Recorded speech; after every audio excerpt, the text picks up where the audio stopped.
সুচরিতা নামের একটি মেয়ে নতুন বিয়ে হয়ে শ্বশুর বাড়িতে এসেছে। কিন্তু বিয়ের পর তার একটা দিনও ভালো কাটছিল না, কারণ তার শাশুড়ির সঙ্গে সে কোনোভাবেই মানিয়ে নিতে পারছিল না। নানান খুঁটিনাটি বিষয়ে তাদের দুজনের মধ্যে ঝগড়া লেগেই থাকতো।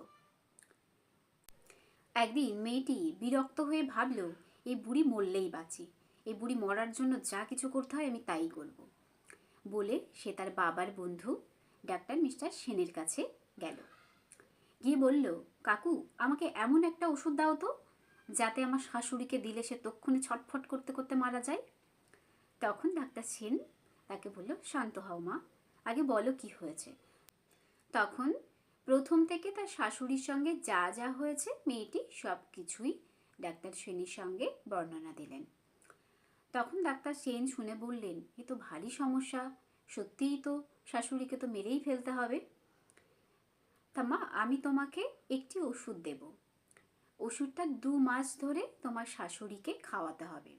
তখন মেয়েটি বলল, কেন 2 মাস কেন, আমি চাই এক্ষুনি ওই বুড়ি মরে যাক। তখন ডাক্তার সেন বললেন, না না মা, অত ব্যস্ত হয়েও না, এক্ষুনি যদি তুমি তোমার শাশুড়িকে ওষুধ খাইয়ে মেরে দাও, তাহলে সবাই তোমাকে সন্দেহ করবে যে ওই বৌমা কিছু করেছে। তুমি এমনভাবে তোমার শাশুড়িকে মারো যাতে কেউ যেন সন্দেহ করতে না পারে। এই ওষুধটি তুমি 2 মাস ধরে তোমার শাশুড়িকে খাওয়ার পরে খাওয়াবে 1 চামচ করে। তোমার শাশুড়ি ধীরে ধীরে মৃত্যুর মুখে ঢলে পড়বে। তাহলে আশেপাশের লোক, আত্মীয় স্বজনও তোমাকে আর সন্দেহ করবে না, তোমার বড় তোমাকে আর সন্দেহ করবে না। তবে একটা শর্ত আছে আমার। তখন মেয়েটি বলল, কি শর্ত বলুন, যে কোনো শর্তে আমি রাজি আছি। তখন ডাক্তার সেন বললেন, মা, যতদিন ধরে তুমি এই ওষুধটি তোমার শাশুড়িকে খাওয়াবে, ততদিন তুমি তোমার শাশুড়ির সঙ্গে তোমার মায়ের মতো ব্যবহার করবে। এত ভালো ব্যবহার করবে যাতে তোমার শাশুড়ি যেন কোনোভাবেই বুঝতে না পারে যে তুমি তাকে মেরে ফেলতে চাও। এই শর্তে যদি তুমি রাজি থাকো, তাহলেই আমি তোমাকে ওষুধটি দেব। তখন মেয়েটি তো তৎক্ষণাৎ বলল, আমি রাজি আছি, আমি আমার শাশুড়ির সঙ্গে এই 2 মাস ধরে খুব ভালো ব্যবহার করব। তো ডাক্তার সেন তাকে সেই ওষুধটি দিলেন। দেওয়ার পরে মেয়েটি ওষুধ নিয়ে বাড়ি চলে এলো।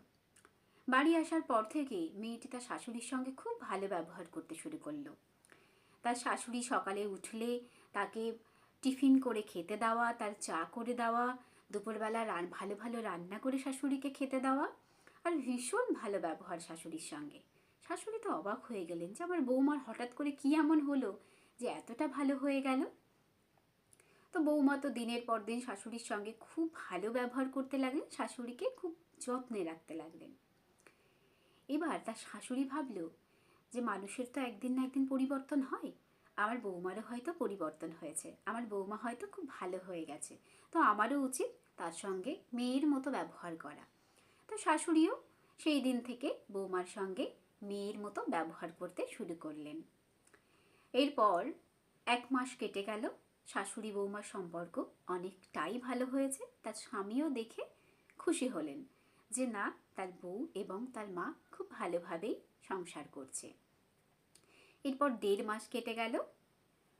ওই মেয়েটি সমানে কিন্তু ওই ওষুধ শাশুড়িকে খাইয়ে যাচ্ছে। সে জানে তার শাশুড়ি মরে যাবে। এরপর 1.5 মাসের পর মেয়েটির মধ্যে অদ্ভুত পরিবর্তন দেখা গেল। তার শাশুড়ির যত্নে সে নিজের অজান্তেই কখন পরিবর্তিত হয়ে গেছে। সে শাশুড়িকে তার নিজের মায়ের মতো ভালোবেসে ফেলেছে এর মধ্যে। 1.5 মাসের পর সে ভাবতে লাগলো যে আমার শাশুড়ি যদি মরে যায় তাহলে কি হবে। তবুও সে ওষুধ খাইয়ে গেল অভ্যাসবশত। এরপর যখন 2 মাস পূর্তে 2 দিন বাকি আছে, তখন সে হঠাৎ করে ভয় পেতে শুরু করলো। তার কারণ এর মধ্যেই সে তার শাশুড়িকে অনেক ভালোবেসে ফেলেছে, তার মায়ের থেকেও ভালোবেসে ফেলেছে। তখন সে ভাবলো, আমার শাশুড়ি যদি মারা যায় আমি তাহলে কিভাবে থাকবো। এই ভেবে সে খুব দুশ্চিন্তাগ্রস্ত হয়ে পড়ল। এরই মধ্যে তার শাশুড়ি হঠাৎ মাথা ঘুরে পড়ে অজ্ঞান হয়ে গেলেন। সে প্রচণ্ড ভয় পেয়ে গেল। সে ভাবল, এইবার বুঝি আমার শাশুড়ি মারা যাবে। সে দৌড়ে ডাক্তার সেনের কাছে গিয়ে বলল, কাকু, আমি তোমার পায়ে পড়ি, তুমি আমার শাশুড়িকে বাঁচিয়ে দাও, যে কোনো শর্তে তুমি আমার শাশুড়িকে বাঁচিয়ে দাও। আমি চাই না আমার শাশুড়ি মারা যাক। তার কারণ এখন আমার শাশুড়ি তার নিজের মেয়ের থেকে আমাকে বেশি ভালোবাসে। আমিও আমার শাশুড়িকে আমার মায়ের মতো ভালোবেসে ফেলেছি। তুমি যে করে হোক আমার শাশুড়িকে বাঁচিয়ে দাও। তখন ডাক্তারবাবু তাকে বললেন, ওরে পাগলি ওঠ, আমি তো শাশুড়িকে কোনো বিষ দিইনি, ওটা হলো হজমের ওষুধ। তো শাশুড়ি যাতে আরও ভালো থাকে আমি সেরকমই ওষুধ দিয়েছি। আমি জানতাম একদিন তুই ঠিক নিজেকে পরিবর্তন করতে পারবি, তাই আমি ওই ওষুধ তো শাশুড়িকে দিয়েছি। তখন মেয়েটি ভয় পেয়ে বলল, তাহলে যে আমার শাশুড়ি পড়ে অজ্ঞান হয়ে গেল, তাহলে কেন অজ্ঞান হয়ে গেল? তখন ডাক্তারবাবু বললেন, হয়তো প্রেশার ফল করতে পারে, সেই জন্য অজ্ঞান হয়ে গেছে। তবে তো শাশুড়ি মারা যাবে না রে পাগলি, তুই নিশ্চিন্তে বাড়ি যা, গিয়ে শাশুড়ি বৌমা সুখে সংসার করতে থাক। এই গল্প থেকে আমরা শিখলাম, আমরা অন্যকে ঠিক যেমন ব্যবহারটাই দেব, আমরা ঠিক বিনিময়ে তেমন ব্যবহারটাই ফেরত পাব। তাই যেসব শাশুড়ি এবং বৌমাদের মধ্যে ঝগড়া লেগে থাকে সারাক্ষণ, তারা চেষ্টা করুন একে অন্যকে ভালোবাসার। চেষ্টা করেই দেখুন না একবার, হয়তো আপনার সংসার সুখে শান্তিতে ভরে যেতে পারে। ধন্যবাদ।